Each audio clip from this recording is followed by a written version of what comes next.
আসসালামু আলাইকুম মালয়েশিয়া প্রবাসী ভাইগণ, আশা করি আপনারা প্রত্যেকে ভালো আছেন। মালয়েশিয়া কলিং ভিসা কোটা খোলা শুরু। বাংলাদেশি কলিং কোটা 17 সেপ্টেম্বর থেকে অনুমোদন করবে মালয়েশিয়া।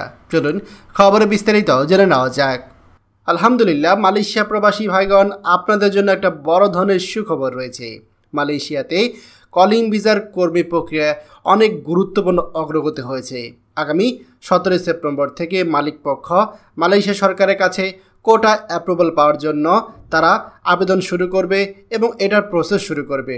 অর্থাৎ কোনো কোম্পানি বাংলাদেশ সহ বিদেশ থেকে কর্মী নিতে চাইলে তাদের আবেদিত কোটা সরকার যাচাই বাছাই করে প্রয়োজন অনুযায়ী অনুমোদন দিতে পারবে। আপনার মনে প্রশ্ন আসতে পারে যে কোটা অ্যাপ্রুভাল জিনিসটা কি। দেখুন, কোনো কোম্পানি যখন বিদেশি শ্রমিক আনার আগে কতজন কর্মী প্রয়োজন তা সরকারের কাছে আবেদন করে, সরকার সেটা আবার যাচাই বাছাই করে অ্যাপ্রুভাল দিলে কোম্পানি বৈধভাবে বিদেশ থেকে কর্মী আনার সুযোগ পায়। এটাই হচ্ছে কোটা অ্যাপ্রুভাল। আপনি হয়তো বলতে পারেন যে ভাই, আপনি যে কথাগুলো বলছেন তার পেছনে যুক্তি কি, কোনো প্রমাণ আছে? জি, প্রমাণ আছে। আপনারা স্ক্রিনে লক্ষ্য করুন। আপনারা দেখতে পাচ্ছেন মালয়েশিয়া সরকারের পক্ষ থেকে মন্ত্রণালয় থেকে ইতিমধ্যেই এই নোটিশটি শেয়ার করা হয়েছে। এখানে যদিও মালয় ভাষায় লেখা রয়েছে, কিন্তু আমি আপনাদেরকে অনুবাদ করে বলে দিচ্ছি। এখানে বলা হচ্ছে মালয়েশিয়া অভ্যন্তরীণ মন্ত্রণালয় বিদেশি কর্মী কোটার জন্য তারা অনুমোদন দিতে যাচ্ছে পর্যটন শিল্প এবং সংস্কৃতি মন্ত্রণালয়ের অধীনে। এখানে বলা হচ্ছে যে পর্যটন শিল্প ও সংস্কৃতির অধীনে থাকা এই খাতগুলোর জন্য বিদেশি কর্মী আবেদন চলবে, যেমন স্পা, কল্যাণ কেন্দ্র, অফিস, হোটেল, পর্যটন দ্বীপসমূহ, গালফ ক্লাব এবং থিম পার্ক। আগামী 17 সেপ্টেম্বর থেকে 2025 থেকে 31 ডিসেম্বর 2025 পর্যন্ত এই আবেদন চলবে। Foreign worker centralise management system FWCMS এর মাধ্যমে আবেদন করতে হবে এবং সকাল 8:30 থেকে দুপুর 12টা পর্যন্ত এবং সকাল 8:30 থেকে বিকাল 5:30 পর্যন্ত এই সময় চলবে। এখানে বলা হয়েছে আরও বেশ কিছু স্থানের নাম দেওয়া রয়েছে এবং প্রক্রিয়ার কথা উল্লেখ রয়েছে, যেমন বিদেশি কর্মী আপনার অনুমোদনের জন্য 1955 সালে নিয়ম অনুসরণ করা হবে, সাক্ষাৎকার আবেদন করা হবে, এখানে লেভি পরিশোধ করতে হবে, আপনার SKB এর মেয়াদ থাকতে হবে 12 মাস। এছাড়া নিয়োগকর্তাদের প্রতি বেশ কিছু আপনার নির্দেশনা রয়েছে, যেখানে 5টি নির্দেশনা রয়েছে।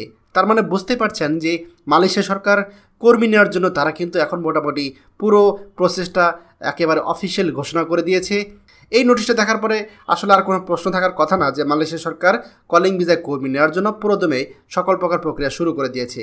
মনে রাখবেন, বাংলাদেশি কর্মীদের ক্ষেত্রে কিন্তু বিষয়টি কিছুটা জটিল। মালয়েশিয়ায় কর্মী পাঠাতে বাংলাদেশ সরকারের সাথে সিন্ডিকেটের বিষয়ে সমঝোতা না হলে মালয়েশিয়ার কোনো কোম্পানি কিন্তু বাংলাদেশ থেকে কর্মী নিতে পারবে না। অর্থাৎ কোটায় অ্যাপ্রুভাল পেলেও সমঝোতা ছাড়া বাংলাদেশ থেকে কর্মী নেওয়া সম্ভব না। তাই বাংলাদেশ সরকারকে অবশ্যই দ্রুত সিদ্ধান্ত নিতে হবে। মালয়েশিয়া সরকার যে অনুমোদনটা দিয়ে দিয়েছে, কোম্পানি কিন্তু তারা বাংলাদেশিদের জন্য ডিমান্ড দিবে, কিন্তু বাংলাদেশ সরকারের সাথে যদি মালয়েশিয়া সরকারের চুক্তি না হয় তাহলে বাংলাদেশ থেকে কোনো কর্মী মালয়েশিয়া নিতে পারবে না। অন্যথায় বাধ্য হয়ে মালয়েশিয়া তখন নেপাল অথবা ইন্ডিয়া অথবা পাকিস্তান অথবা ইন্দোনেশিয়া থেকে লোক নেবে।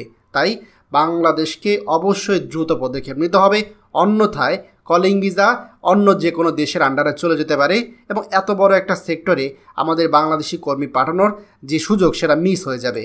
খবরটি আমাদের মালয়েশিয়া প্রবাসী সকল ভাইদের সাথে এখনই শেয়ার করে সবাইকে এই গুরুত্বপূর্ণ খবরটি জানার সুযোগ করে দিন।